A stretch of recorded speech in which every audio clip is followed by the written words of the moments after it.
Hi, I'm Kat, and you already know I have for you a true crime case, a word in Romanian, and I'll also be doing my makeup at the same time. The word for today is stia. Stia. Stia. Well done, guys, you just said star. The mother of Rikki Neave was wrongly pursued for his death after police dismissed evidence casting doubt on their theory that she was the person responsible. 6-year-old Rikki was found strangled, naked and arranged in a star pose in woods near his home in Peterborough, England, the day after he was reported missing by his mother on November 28, 1994. Ruth was Cambridgeshire Police's prime suspect, and she actually went on trial for his murder in 1996. The police claimed that Ruth killed her son at his home before carrying his body to the nearby woods in a pushchair. The case attracted national coverage in 1994, particularly as it happened 18 months after the murder of 2-year-old James Bolger. Ruth was found not guilty, but she was sentenced to 7 years in prison after she admitted to child cruelty. For nearly 2 decades, the case remained unsolved until Cambridgeshire Police agreed to reopen the investigation in 2015 after repeated campaigning by his mother, Ruth Neave. So, the question is, if it wasn't his mother, then who killed Rikki Neave? Hey, I'm just jumping here really quickly because I just want to tell you that you might notice under my videos from now on the thanks icon with the little heart there. So this means that once you click on the thanks icon, you get to give your thanks to me for creating the content and the videos that I am creating. Thanks to you guys, to all your support and you subscribing to my channel, I was accepted in the first stage of the YouTube partner program. So this also includes super chat and super stickers in premieres and live videos. So that's all it's about, really. I just so we cover all the bases. I don't want you to have any questions. Also, if there is any donation that you give me, those donations will go towards me improving my videos, my content, my equipment, the products I use for my makeup. Everything goes towards the performance and the overall quality of the videos that I create. But there is no need for you to donate. I'm just explaining to you in case you might be wondering what are all those icons. Okay, back to the video. Rikki Neave was born on 4th of March 1988 in Peterborough, England, to his mother Ruth Neave and his father Trevor Harvey. His parents actually separated when Rikki was 3 years old, and at the time of his death he lived on the Welland estate in Peterborough with his 2 younger sisters and mother. His older sister Rebecca, who was aged 8 at the time of his death, was living in foster care. His mother Ruth was actually known by neighbors as a drug user and an abusive parent. In the years before Rikki's death, police and social services visited his home after reports of physical abuse, and the 1997 report by the Social Services Inspectorate criticized staff for failing to protect Rikki and raised deep concerns about Cambridgeshire County Council's ability to protect vulnerable children. The family were well known to local social services, and Rikki in particular was on the at high risk register. In the evening of November 28, 1994, Rikki was reported missing by Ruth, his mother, at 6 p.m. after he didn't return from school. Rikki Neave likely left his home between 9 and 9:30 a.m., but he actually never made it to school. He died between 10:30 and 11 a.m. on Monday, 28th of November, 1994.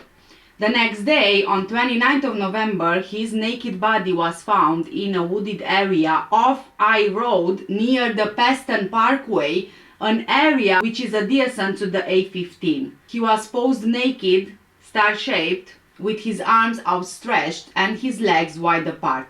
in the woodland near where he lived on the Welland estate. His body was clean, as if he was freshly bathed, and the position of his arms, hands and legs were symmetrically set out. Even his thumbs were in the same position. His clothing, which included his school trousers, a jacket and a white shirt, had been found in a dustbin yards from the wooded area where he was discovered. In the hope that his killer would be found, his mother had made a series of emotional TV appeals, which were later claimed in her trial to actually be an act. A post-mortem examination carried out the following month revealed that Rikki was strangled to death. Rikki's mother became the prime suspect in the case. She was actually arrested on 19th of January 1995. 4 days later, she was charged with offenses against Rikki, and she was accused of assaulting, mistreating and neglecting her son. She appeared at Peterborough Magistrates Court accused of cruelty towards Rikki and another child, but she was only charged with his murder in May 1995. The trial began in October 1996, and prosecutors told the jury that Rikki was killed in a sacrifice by his mother. Now, you see, Ruth, actually, she had some, unusual interests, if you could call them that. I wouldn't personally, but that's how it was seen. Ruth was writing a book about a serial killer. Murder Squad detectives discovered how a killer in the book bragged, "I am a danger to myself, I am a threat to everyone." Ruth had described her book as a first-person account of the perfect murder, about a fellow who strangles and mutilates a girl. Now, side note, if the police would be looking through my search history on my computer, oh my god, they would say that I'm a serial killer and a psychopath, seriously. So I'm not sure, this is just my own personal view. I'm not sure that you should, possibly profile someone by their search history or by their interests to an extent if you don't have any other evidence. Ruth had an interest in true crime. She had books about cases and, so on. This was seen odd with Ruth herself being a parent having kids. Of course, that this was brought up during the trial. At her trial, it emerged that officers actually found a picture of Leonardo da Vinci's famous Vitruvian Man inside the book that was in her home. The picture depicted a figure in the cruciform position, the exact shape that Rikki had been found in. Prosecutor James Hunt said that police also found a book called Magic by well-known occultist Aleister Crowley, which Ruth was very familiar with. The book spoke of sacrifice and the need to choose a victim, such as a male child of perfect innocence and high intelligence. The prosecution alleged that Rikki Neave strangled her son by grabbing him by his anorak, lifting him up and twisting its cloth. It was said to be a method she had previously used to punish him. Jurors also heard how, 10 days before his death, Rikki's mother told Cambridgeshire Social Services that she would kill her son if he is not taken into care. However, lawyers for the defense said that a sex attacker who had not been found could have been responsible for Rikki's death. The case focused on the evidence of police constable Robert McNeil, who, on the night that Rikki disappeared, didn't find his body when he searched the woods in which he was later found. Whilst the prosecution claimed that the officer missed the body because it was dark, jurors acquitted Rikki Neave in 1996 after a 16-day trial, after being told that she couldn't possibly have had the time to move Rikki's body because the police were with her.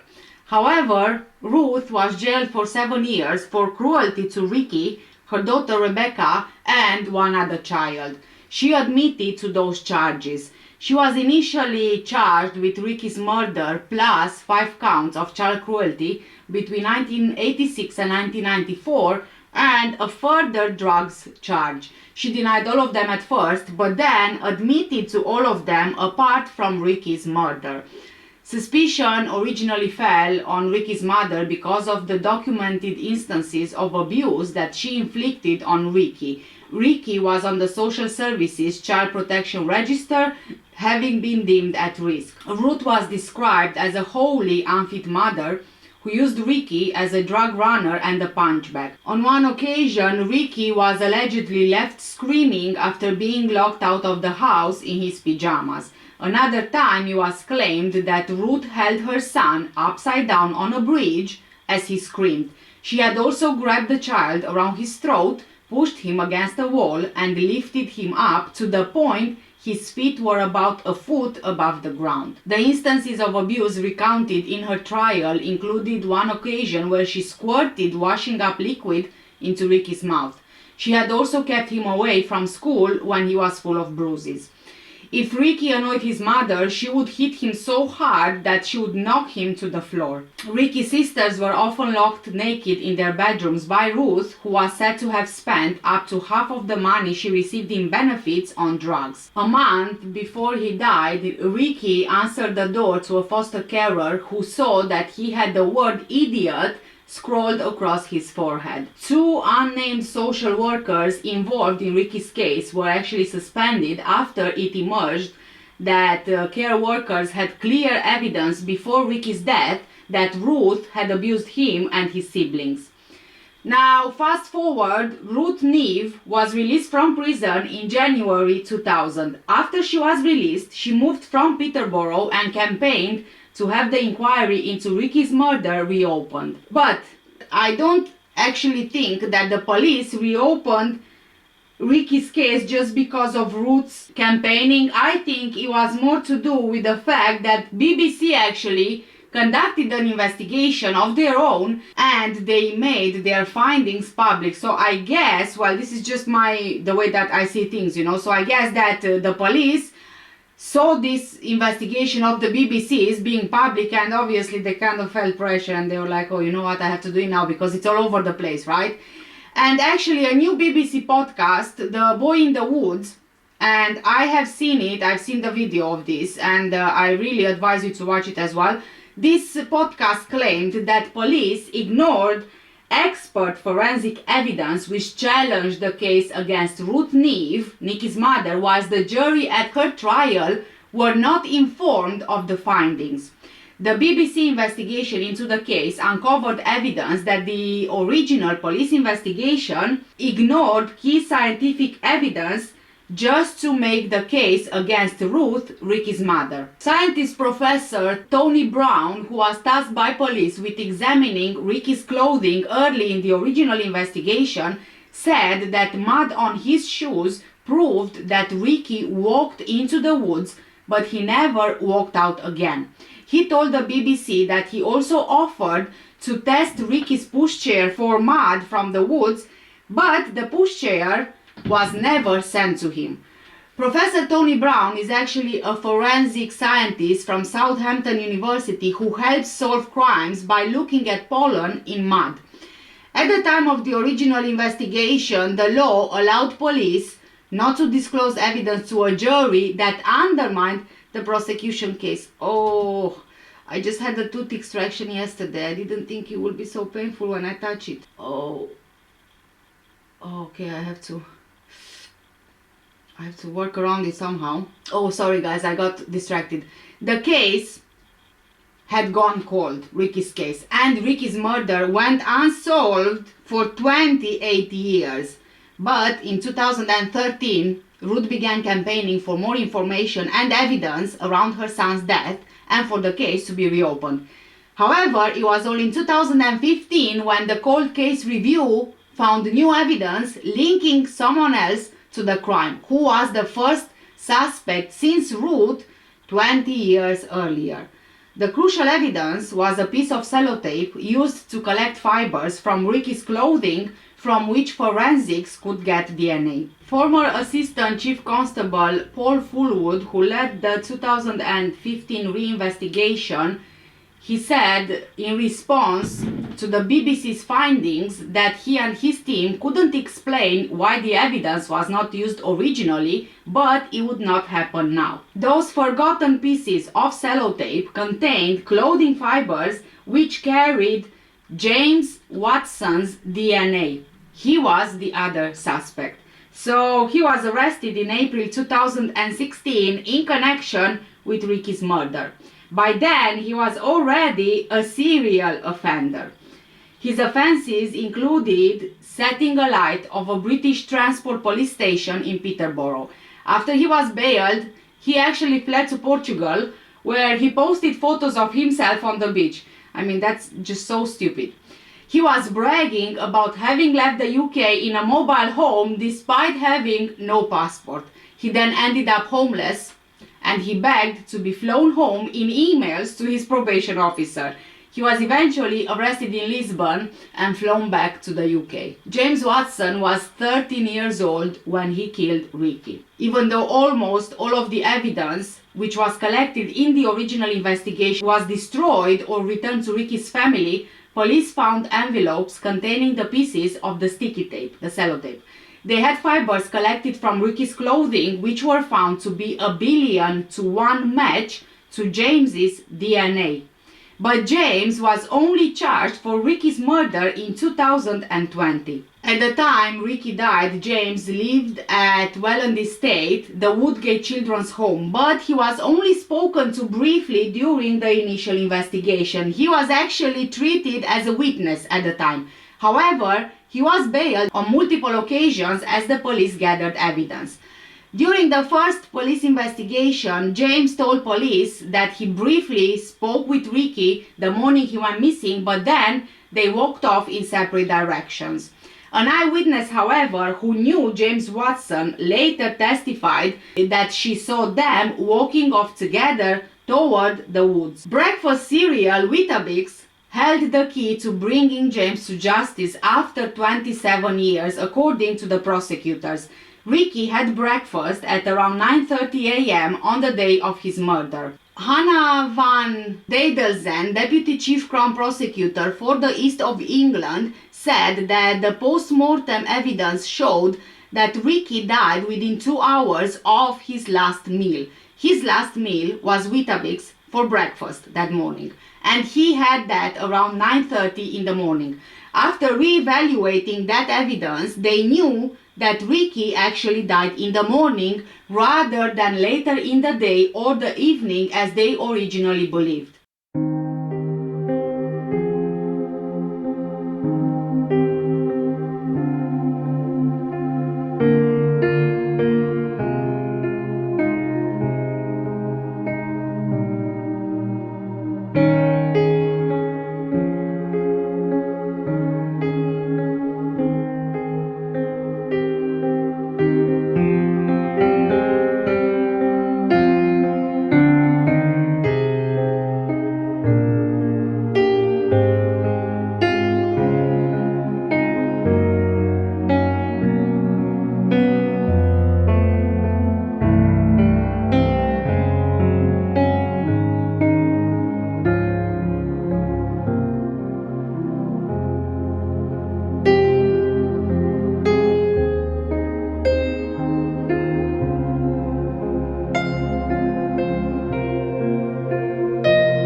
mum's house.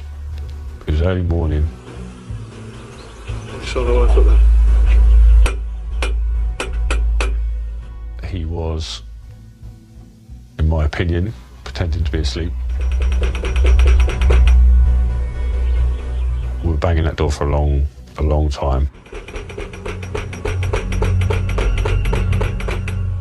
His mum was across the road, so we ended up going to get her and asking her to let us in. Yeah, I'll take care of you.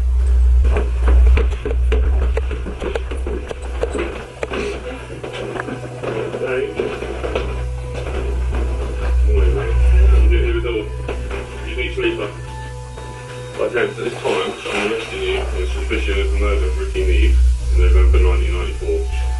You do not have to say anything, but it may harm your defence. Do not mention when questioned something which you later rely on for. Anything you do say may be given in evidence. I appreciate I've just said a lot to you there. Do you understand what I just said? Yeah. Alright? There was no, what the hell are you talking about? Didn't really react. Take those videos just in case you're there a while, yeah? I'd have been saying, what the f*** are you doing in my house? What do you mean you're arresting me? There was none of that. Can I just check his jeans? Yeah. He was compliant, he was polite, he just got dressed and quietly came out with us. There you go. Yeah, go on. Hey, can you just do that for us? No. Could you say it's shock? Maybe. But he wasn't displaying shock, he was very calm. Fine, okay? Okay. Yep. Yeah, go on, my colleagues now. I'll say goodbye to you later. Yeah. Okay.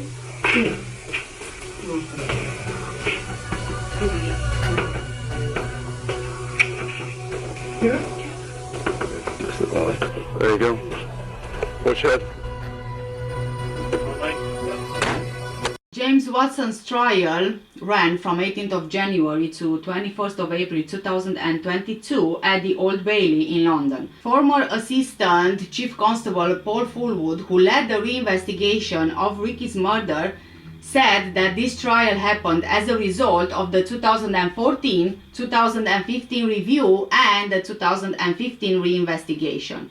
Quote, "From the outset, we were determined to review all the evidence available from the original case and understand what it told us about Rikki's death and the person responsible for his murder. This was done taking into consideration the forensic advances of the past 3 decades and the enhanced methodology now adopted in policing when investigating serious crime. This was a completely new team, and policing has evolved significantly in 3 decades. This includes the rules around disclosure. As a new team, we can't say why this evidence was not used originally, but we know that this would not happen now. And our reinvestigation has resulted in the person responsible for Rikki's death finally being found and dealt with, providing Rikki's family with long-awaited justice." End of quote. He previously said that the original investigating officers actually had a tunnel vision focus on Ruth Neave. He said that he believed if Ruth's treatment of her son had not been so brutal, the case would have been reopened sooner.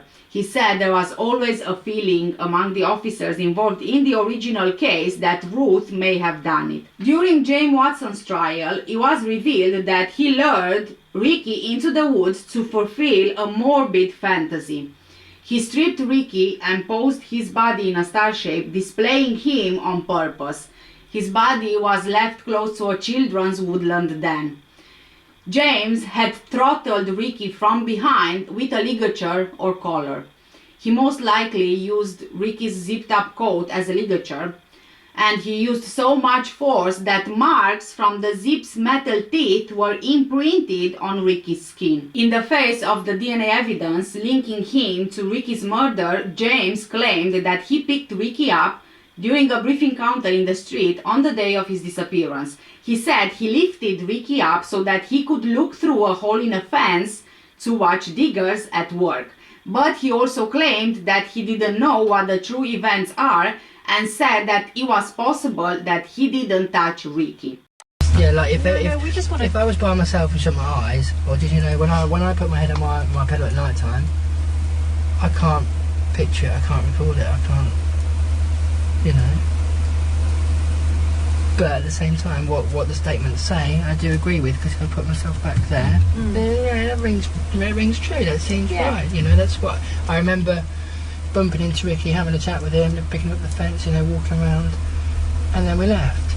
But the fine nitty-gritty details of how long the conversation was, what it involved, I honestly can't remember.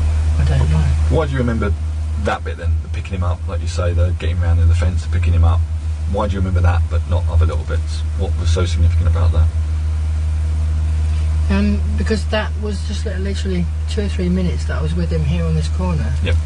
I think I've kind of compressed that into a memory, if that makes sense, of just those couple of minutes are a memory. Okay. And I remember within that, looking around, seeing him look through the fence and us having that conversation about the work guys and the diggers and I remember myself jumping up the fence and looking over, and then after I remember picking him up and letting him have a look after over. But the actual ins and outs and dotting the I's and crossing the T's of the conversation. Generally, I was 13, it was 20 years ago, and like I said, without being disrespectful, it was insignificant. However, police were able to establish that the fence in question wasn't there in 1994 after they found archived TV footage showing that there was no fence. Witnesses also saw James leading Rikki into the woods 1 hour before he was killed. James had never mentioned that to police when he gave statements in 1994 and in 2015.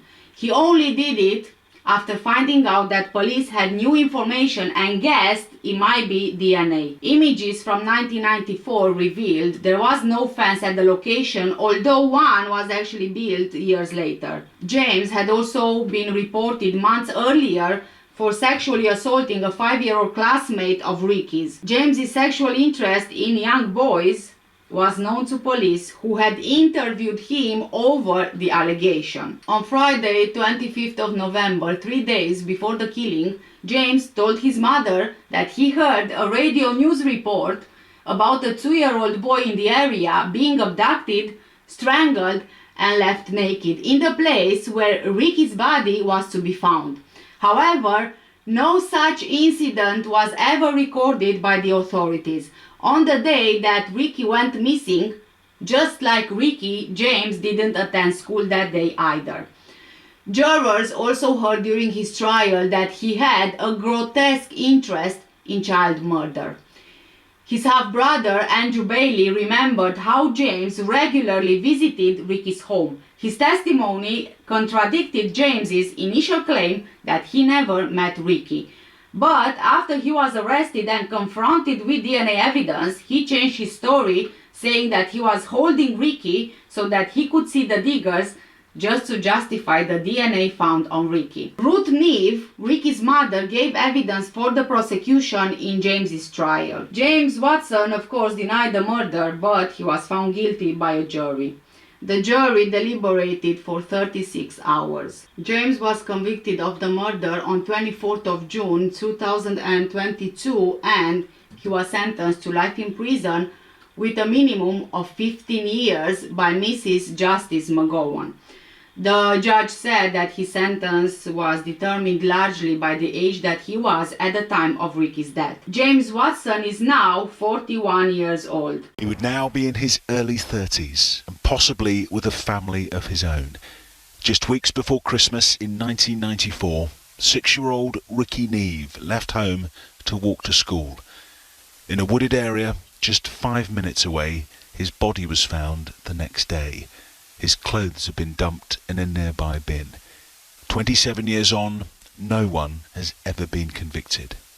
40-year-old James Watson is accused of murdering Rikki and would have been 13 at the time.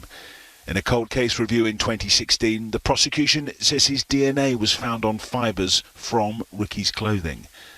Mr. Watson, who denies murder, had been seen with Rikki on the day he went missing, and he was spoken to by police as a witness at the time. Okay, today's sentencing marks the final chapter in our journey to secure justice for Rikki and his family. It has taken a significant period of time to get to this point, but we made a promise that we would find the person responsible for Rikki's death, and it's a promise that we've kept. Historical murders are notoriously difficult to investigate, and this came with significant challenges, but we've used every tool available to overcome these obstacles. This result was possible thanks to a committed and hard-working team closely linked into the Crown Prosecution Service and the support from Rikki's family and witnesses involved in the original case. Rikki was a 6-year-old little boy. He was a kind and cheeky chap who was cruelly taken under the most horrendous of circumstances. His memory lives on through his family, who've had to deal with his loss for the rest of their lives. But now they finally know, they have answers. They know what happened, and they know who took Rikki from them. And we really, really hope this gives them some peace. For years, Watson had hidden away, knowing he was responsible for Rikki's murder and thinking he'd gotten away with it. But this is no longer the case. He will spend years behind bars, and the truth is finally out. Thank you. Rikki's mother, Ruth Neave, said that James Watson was a monster who ruined her life and the lives of her children. In a statement released following his sentencing, she wrote, quote, "James Watson, you have no idea what you have done. But you do, of course. You are pure evil, with no conscience. How did you feel killing a 6-year-old boy?" End of quote. Ruth also said that her victim impact statement had been watered down by authorities to the extent that she barely recognized it when it was read out in court. Her words were dramatically changed, and it was just another part of the justice system she had to learn to live with and to deal with. Former Assistant Chief Constable Paul Fullwood said he had not seen any remorse from James Watson, who he described as a fantasist and a compulsive liar. Been back from school yet? Pardon? I said I'm reporting my son missing. Hasn't been back from school. It's almost exactly 10,000 days ago, more than 27 years since Rikki Neave's mother, Ruth, dialed 999 to report him missing. Well, I haven't seen him since this morning. Okay, what's your name, please? Mrs. Ruth and Neave. Lee? Neave. Neave. N-E-A-V-E. Okay, what's your son's name, please? Rikki. The subsequent discovery of his body sent shockwaves around the country from the epicentre on Peterborough's Welland estate. His mother, Ruth, was acquitted of his murder at a trial in 1996, but was jailed after admitting cruelty charges. She has spent more than a quarter of a century being wrongly regarded by many as the woman who got away with murdering her own son, her own health suffering under the strain. I've had to fight for my life for 30 years. I've had to fight, I've had to shout, scream, tell people the truth, because they need to know the truth. And I've always argued with people, always. I've worked in and around Cambridgeshire long enough to remember the sensation that the acquittal of Ruth Neave for Rikki's murder caused here on the Welland estate. And then, of course, the question hung in the air. If not her, then who? Now, finally, we know the 6-year-old with a cheeky smile was killed by another boy, James Watson, who was 13 at the time. This was Watson 3 years later in 1997, when ITV News spoke to him following an arson attack at the property he lived in with his father. But it's been a long and hard road for the family. Local newspaper editor John Elworthy championed Ruth Neave's cause after becoming intrigued by the case. When the lead detective stood up and said, you know, we're not looking for anybody else connected with, I mean, what a presumptuous, arrogant thing to say. Why aren't you looking for somebody else? Jury's just acquitted that woman of it. Somebody killed that boy. How can you say we're not looking for anybody else? The police did re-investigate, the inquiry led by then Detective Superintendent Paul Fullwood. It meant re-interviewing witnesses more than a quarter of a century after the event, along with many other challenges, including exhibits that had been lost or destroyed. It's been really challenging, you know, all the way through, because it was a cold case inquiry. We've had to very much rely on that evidence that was collated and gathered at that particular time.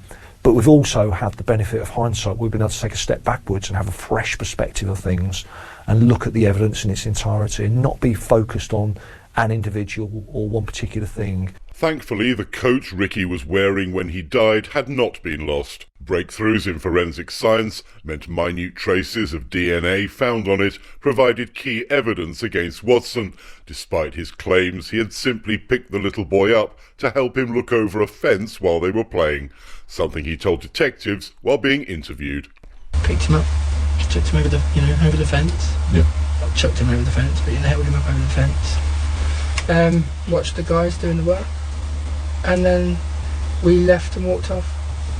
People we spoke to on the Welland estate who lived there at the time painted a picture of a chaotic, loud and wild family life, but a little boy who was always smiling. Many may struggle to forgive Ruth Neave for the cruelty she admitted inflicting on her children, but when she said she did not kill Rikki, she told the truth. Following his conviction for murder in April, Claire Forsdyke from the Crown Prosecution Service said that the case had been like a jigsaw puzzle, with each piece of evidence not enough by itself. But a combination of evidence from DNA, post-mortem, soil samples, eyewitness testimony and Watson's changing account proved overwhelming. James Watson's barrister, Jennifer Dempster, King's Counsel, said that James himself was a victim at the hands of others. His education and general childhood was affected by being let down by a variety of adults in his life who shouldn't have done so. He was a young man who had no stability in his life. She also added that there was no evidence that James sexually assaulted Rikki. James Watson actually appealed his conviction, and he won leave to appeal in March 2023 on the basis that evidence used in his conviction was circumstantial and the verdict required inference based on a number of sources. Appeal judges said that media reports of the hearing could not reveal details of James's grounds of appeal,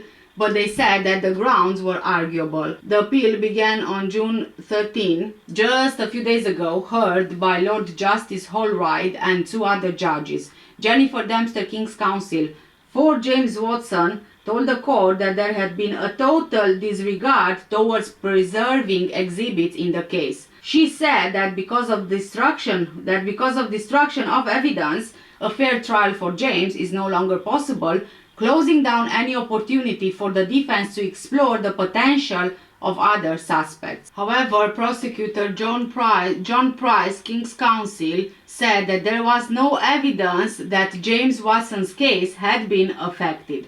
Lord Justice Holroyd, sitting with Mr. Justice Morris and Judge Angela Morris, said that they would give their decision as soon as they can. In the original case, James Watson's name was discounted very quickly. Speaking on the Boy in the Woods podcast about his examination of Rikki's belongings, Professor Tony Brown said that he focused on one shoe, on the right shoe, because he had mud on the positive tread, and that is very significant because the underside of your shoe, the grooves, they hold mud. Even if you have been in a muddy place and then walked on the streets, they will still hold mud. But the positive tread, the ridges, they don't usually have mud on them as soon as you go on a pavement or a hard surface. The fact that there was a lump of mud which looked the same as the mud which was on the rest of the shoe, that indicated that Rikki walked into the woods, but he never walked out again. The prosecution told the jury in the original trial that Ruth killed Rikki at home. Ruth, his mother, killed Rikki at home, and she then took his body to the woods in a pushchair. But according to Professor Tony Brown, it was more likely that Rikki was killed in the woods rather than at home. Rikki Neave left for school, but he never returned home. Police had also taken a pushchair from Ruth's house as evidence and called a witness at her trial who had noticed that the prom was wet on the day Rikki disappeared, suggesting that this was suspicious. Professor Brown actually offered to examine the pushchair, which would have been covered in mud if he was pushed through the woods, but the pushchair was never sent to him. Professor Brown was quite happy when the case was reopened, as he said that this would have been the only case that he was involved in where his evidence was disregarded. All of these would have been critical findings because Ruth had been accused of taking Rikki's body into the woods in his pushchair, but the mud clearly indicated that Rikki walked into the woods. Rikki's mother, Ruth, also spoke out in the BBC program. She said that she was interviewed for days by the police, and all that time she was begging them to try and find Rikki's real killer. They destroyed her life, and she is now relieved that the truth finally came out. She feels that the police had her in their sights and they wouldn't let her go. They would make stories up and she had to live with those stories for the rest of her life. But she feels that finally her name is cleared. Ruth told the BBC that it's more than an innocent mistake, more than bad practice or negligence. They failed to pursue evidence that they knew was there. James Watson was seen with Rikki on the morning that he went missing, and he was questioned by police soon afterwards. He was treated as a witness, like I mentioned. He had said that he never met the boy before and they just passed by each other.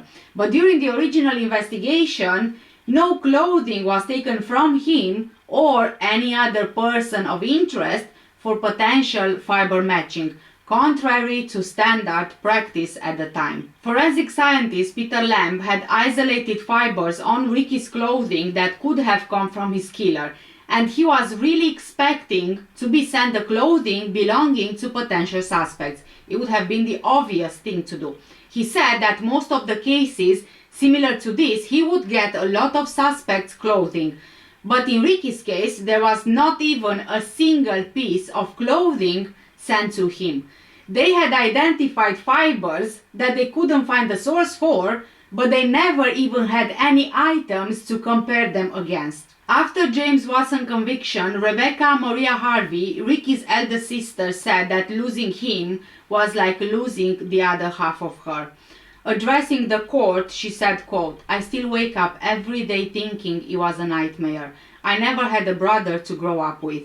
Rikki is the one who is not here and lost his life, but the effect this had on me and my family is just never ending." Rochelle Orr, one of Rikki's younger sisters, in her impact statement said that she wondered what Rikki would be like if he was still here.